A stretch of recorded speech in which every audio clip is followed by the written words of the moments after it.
Je m'appelle Annarita Zambrano, je suis cinéaste. J'ai commencé à faire mes premiers courts-métrages il y a 10 ans. Je les ai réalisés une dizaine et un documentaire sur Luchino Visconti. J'ai toujours travaillé avec ma productrice, qu'elle m'a suivie depuis mon premier court-métrage et aujourd'hui elle me suit dans mon premier long-métrage. Donc, après la guerre, c'est une histoire de famille et un drame politique qui se consomme entre deux pays, l'Italie et la France.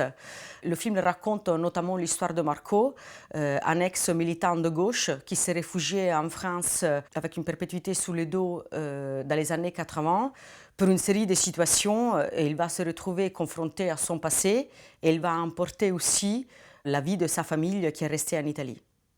Disons que j'ai grandi en Italie dans les années 80. Et la violence, notamment la violence politique, elle était très ancrée dans la société de l'époque. Donc on avait vraiment un rapport avec la violence, je dirais, quotidien.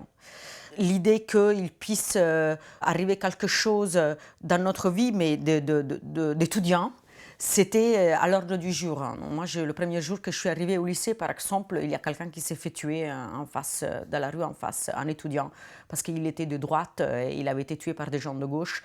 Mais bien évidemment, une semaine après, c'était l'envers. Il y avait un étudiant de gauche qui s'était fait tué par un étudiant de droite. C'était un peu la guerre qui arrivait dans la rue. C'est absurde parce qu'elle commençait, on parle toujours de brigades rouges, on parle toujours de terrorisme, mais ce terrorisme, disons, l'autre politique, ce climat politique de violence qu'il y avait en Italie, commençait à haut niveau et arrivait dans les rues en face des lycées. Il y a beaucoup de jeunes qui sont morts, on ne sait pas pourquoi. Et je suis sûre qu'ils ne savent même pas pourquoi. Donc, ça, c'était un peu mon quotidien. Et donc, on voulait participer à ça. C'est ça le paradoxe. C'est comme aujourd'hui, en ce moment, on vit un moment très dur en France parce qu'on vient de subir des attaques horribles. Et en même temps, moi, comme personne qui habite à côté, par exemple, de ce qui s'est passé, on se sent bizarre. On se sent comme si le niveau d'adrénaline est monté très haut. Parce qu'on a participé à quelque chose d'horrible et d'immense en même temps. Nous, on se sentait comme ça quand on était étudiants. Ça veut dire qu'on avait peur, avait une peur horrible, on sentait l'injustice de ce qui se passait, et en même temps, notre niveau d'adrénaline était très haut. Mon film, il s'appelle Après la guerre parce que j'avais envie de parler de la violence qui restait après des années. Parce qu'on ne se libère jamais de la violence. La violence est en nous, elle reste en nous, elle est restée en moi. Donc Après la guerre, c'est un film construit en diptyque.